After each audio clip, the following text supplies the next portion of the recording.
But let's talk first of all about this Aston Villa game. Look, obviously when we play Liverpool, when we play Man City, these are big previews.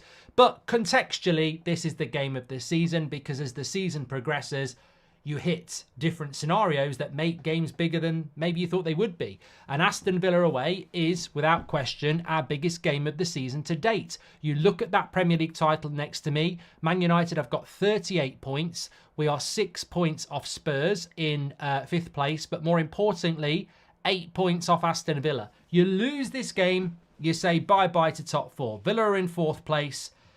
They go 11 points clear of us. In this league, I don't think that that's catchable. I really don't. I think it's possible in different seasons, but in this season where you look at that top 10, and that's not even looking, Chelsea are in the bottom half, you're just not going to make up 11 points on people in this league. I think points on the board are absolutely essential. So, yeah, maybe if we draw, 8 points is still doable. I wouldn't rule out 8 points, but 11 points and it's gone. So a loss and it's gone. A draw, it's possible. But remember, Aston Villa have still got Thursday, Sunday football. They're going to be going for the Conference League. But win this game, bring it down to 5 points. Oh my God, it's on. So it's absolutely massive. Let's do a little bit of a poll here as well. Just bring this in to add a bit of, dynamite to the show. Spark it a little bit. Will Manchester United get top 4? Will Man United get UCL football? So Champions League football, which is probably going to be 4th place, but could be 5th place if Man City and Arsenal do well in Europe and Liverpool, Brighton and Villa do as well. So, yeah, look, I don't think top 4. I wrote top 4 off before Christmas. Doesn't mean it can't happen, but you have to beat Villa for it to happen. You have to. And then when you look at what the home and away records are at the moment, bringing a bit of stats into this, home records in the Premier League this season, Liverpool have got the best, joint with Arsenal, 29 points. Liverpool haven't lost at home. They've won 9 and they've drawn 2. Aston Villa, 28 points. They've won 9, drawn 1, lost 1. Scored 30 goals. No one else has scored more home goals than Aston Villa this season. In fact, they're joint top with Arsenal and Liverpool with 30 home goals. Away, they've only conceded 11. Manchester United's away record, conceded, they've only conceded 11. So 9 wins at home for Villa, 1 loss, 1 draw, 30 goals and 11. They're nearly averaging 2.7 goals per game at home. And they're only conceding 1 per game at home. So it just shows you how dominant they have been at home until recently. Man United's away record, 5 wins, 1 draw, 5 losses, only 13 goals scored, 14 conceded. So look, if you look at it like that, you would say Aston Villa are the favourites in this because of their record, of course. But their recent record is 2 losses away at home, whereas our recent record is 2 wins in a row, playing a lot better brand of football. I say to you, kind sirs and kind ladies, who's the favourite in this game? Who is the favourite in this game? I would still push it onto Aston Villa. I don't want the favourite mantle. We might be the team in form, but I don't want that. Villa are favourites. Put the pressure on them. What I've seen from Aston Villa, and I'm going to show you my predicted lineup in a moment. What I've seen from Aston Villa, and I've watched them play in their last... I didn't watch them play Sheffield United 90 minutes, but I watched them play Newcastle. I watched them play Chelsea last night.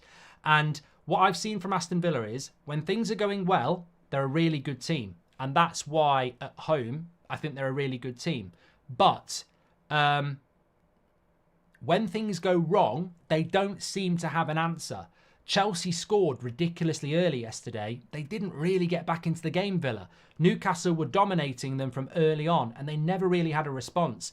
So I think the lesson and the cliche and the repeat message from me is that I've said this a lot about United this season. If we score first, I think we've got a great chance. If we concede first, I think we struggle. Well, actually, I think it's the same with Aston Villa. I think if they score first, they tend to go on and win. And if they concede first, they don't seem to have the experience to come back into it. So the first goal is going to be key. And again, people will say, oh, well, Michael Owen's at it again. Michael Owen FC saying the first goal is key. But some teams do respond to conceding well first. They don't want to, but some teams, when they concede, I mean, look at Man City. Man City concede first, you know what's going to happen. So some teams do respond well to conceding first, but I don't think we do, and I don't think Villa do. So the first goal is going to be massive. When I look at it tactically, and I think at this point I would like to bring in the predicted lineup that we've got on the screen there. When I'm looking at this game and how it's going to plan out, and I'm not going to mess about here. I'm not going to beat about the Kate Bush. I'm going to say right here, right now, my prediction in this game, and I'd love to get some of your thoughts. My predictions in this game. I'll read those super chats in a moment, by the way, because they're on my screen. I won't miss them. I think this is going to be a draw. I can see a draw in this. I actually think 1-1. I think this will be a draw because I think Villa can't afford to lose 3 in a row at home, and Man United can't afford to lose. So logically, what sort of benefits both parties a draw? So that's what I'm going to go for. But we both need to win this. It's a game Villa can't afford to lose, and it's a game we can't afford to lose. And like Ten Hag said, it's a cup final for us. What I will say is, though, you can learn a lot from the Newcastle win against Villa. And I do watch games tactically, as I'm sure you do as well. And Aston Villa this season, and they have missed Pau Torres, by the way. We miss Martinez, they miss Torres. Left-footed, left-sided centre-back, takes the ball from Martinez, feeds it into the midfield and triggers the attack. They do miss Torres. He probably will be back at the weekend because he was on the bench last night. But what Newcastle did really, really well against Aston Villa was they broke well. And you do have to break well against Aston Villa because you can get in behind quickly, and that's going to play into our hands, I think. But what they also did is they almost went man-to-man on Kamara and Luis Diaz. Douglas Luiz in their midfield, because everything goes through them. Everything goes from Torres to Diaz to Luis Diaz. I'm getting his name. Have I got it right now? Douglas Luiz and Kamara. It goes into them. And what Newcastle did really well is they pushed up the pitch themselves and they almost went man-to-man on them, so they couldn't play through the midfield. They ended up hitting long balls, which, didn't help anybody. So I'm just wondering whether I know Ten Hag will have picked up on that because I've picked up on it, you've picked up on it, so Ten Hag will have picked up on it. But I wonder whether that'll be a tactic or ploy from Man United to actually press higher up the pitch and try and close down Douglas Luiz and Kamara higher up the pitch. Well, this is something Ten Hag do all season. He wants to engage teams high up the pitch, win the ball back and transition quickly. So that could be a real key. I think you've got to pressure Villa.